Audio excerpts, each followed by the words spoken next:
Mama nyina akwa babio yasen hia de di kan with the nyina se wo a wa subscribe to this channel ene won so a wo hwe me so wa na de di kan no se nanso ne da wo hwe me a waba me mo akwa aba e ma nkobo modi ansa be subscribe no abeka abusua no ne nyina yesunsua ne o man ketenkete a ebe ma ye fie ayefe na we de me nju bri bebre na emo no e wo sa oje wakonwa efise na me di fufu recipe na ebro na fufu recipe edi kan am de bro eye de uye no microwave mu eto da bi a umpe fresh fufu no because e be cha ma kakra eto da bi nso am pese obeka woja so we fie adwuma ba per quick service wo pese utwa bi na chere se why de ko ba bi tina so ahụ nti enne sane wo be no microwave mu na me no ba be che no nti akonwa na wo sa woje na sane am ye medie no me de chere nti de de kan wo ba hia fufuo powder me hwie gu ha se ba me fufuo powder eni we na me a metato so ahụ nti ne se wo pe bia eno ne da so no wo betumi ato brand bia wo pe ebekoyi na me hwie me to na ma de gu airtight container so ahụ ena obehia ade a obeye wo mu so na me a me pe glass jars we my measuring cup afen so de sha microwave mu so eye me to Sainsbury's most supermarket ne wo nti uko shopping an wahwe so ena obehia benkuta so ahụ ena measuring cup na me di besusu ama unhia measuring cup wo fia ba wo a unimu ye kora no enu nti na me fa measuring cup ama sisi ade me ane se ma fa me fufuo powder no 1 cup ena me de egu me bowl so na odi gumu a emfansu onwunu so wa bomodin ase wo fansu onwunu wo ye ne nsu onwunu na ma fufuo ni nya kama sheshe na afi we fi ase na wo kanu nto an se nsu ni sa tina no asan esusu ti me sen susu another cup nti emumre ne de sane wo pe no ti me de kakra e ka ho ansa na makan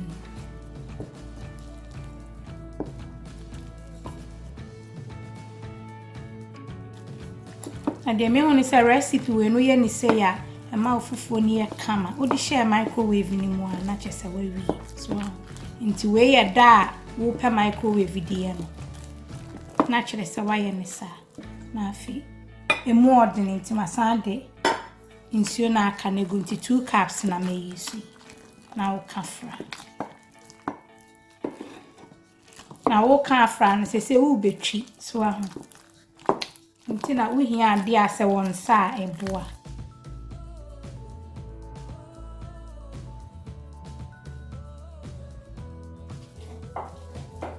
ti ma wo sane aye hwe me nya fem ko hwe ma ko ba hwe sane yeso so to din so hwe ne hya ase a wo sane etie e ma ne so ti no emu ordinary e ma me so ti me susu nsuo ni bia ba be ka ho mafa another half cup aka ho nti aye 2.5 cups me the measurement no e be gu so na afi akan mu bro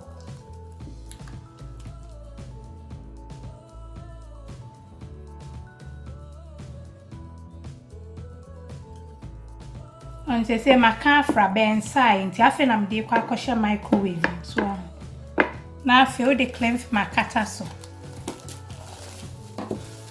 ti me de kwa akoshe microwave ni for 4 minutes na mabeyi ni atiaso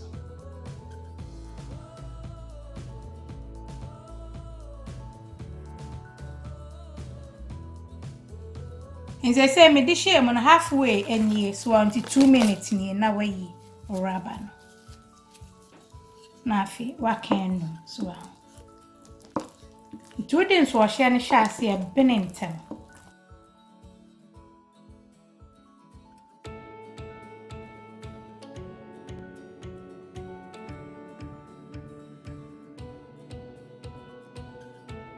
afi me sa kata so na me de akoshim for the next 2 minutes na me be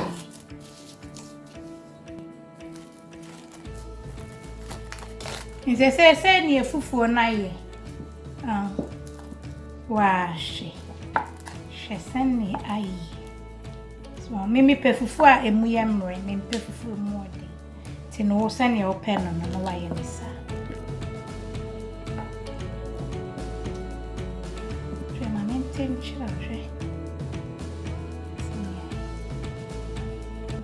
yes. Family sandwich. And they say my family dish, so I will bet me a fire word you pay and I'm a fat in you.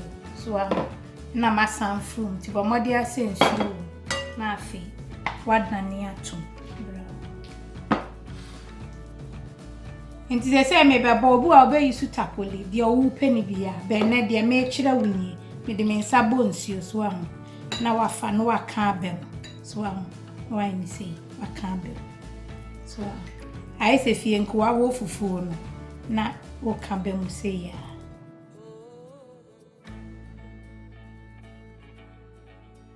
No, was soon. No, I done any say. And I come. Simple, wash. Didn't see a faso. Na come you. I was here for Fufu and I said, yeah, I'll call no ankasa. So I home.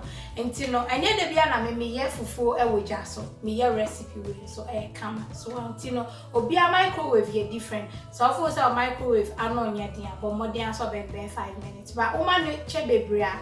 If essence out this wash here, you know, now are you trying to do so? Obu I see a cup for another corn starch as I can many.